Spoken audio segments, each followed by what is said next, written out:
So pasalamat ka nga gibitbitan ka, dili ka magyawyaw ug unsay nadawat nimo, di ka magreklamo. Kinsa gid ay ko ni nagsugod aning pasalubong ba nga muuli kag Pilipinas nga bitbiton nimo. Pati gyud ako ugat ani kay asta po ko naglibog gasa ni siya gikan sa kaniadto ko no katong permero nga ni biyahe nga is panahon sa Kachila. Tradisyon ko na nato mo adto tas layong dapit magbitbit tag pasalubong para sa ato ang mga pamilya og higala. Timaan ko na siya nga nakahinumdum kanila ba nga og unsay tuwa didto mabitbit nimo sa ilaha. Nagkadugay manggod nga na nga tradisyon nahimo na pud na siyang expectation. Ang uban manggod kung magdala ka og pasalubong para nila dili sila malipayon. Labi na kung naa ka dinhi sa Amerika, sa Europe o sa Australia, baka ka o sa Canada, magdahom sila nga mahalon imuhang dalon.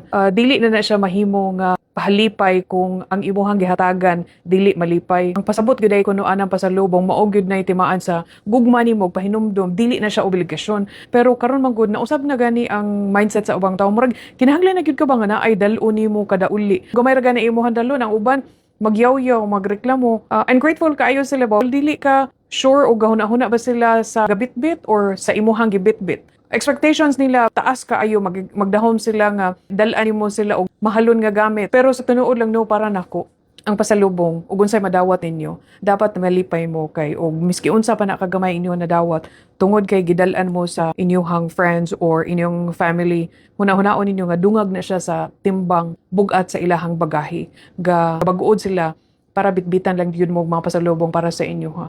Imbis na magreklamo mo, magpasalamat mo miski unsa pa na siya kagamay. Ang kanang gamay nga ilahang gida para sa inyo ha, hinaguan niya dinhi sa laing nasod. So pasalamat ka nga gibitbitan ka, dili ka magyawyaw ug unsay nadawat nimo, di ka magreklamo. Ang kanang mga ungrateful nga tao kay miski imo pag dunulan og kadaghan manindot, mahalon, mabaratohon, dili gyud na sila magmalipayon. Pero maka-encounter mo gyud na undangin na ninyo kay ngano miski unsaon pa dili gyud na sila ma-happy para sa inyong idunol ninyo.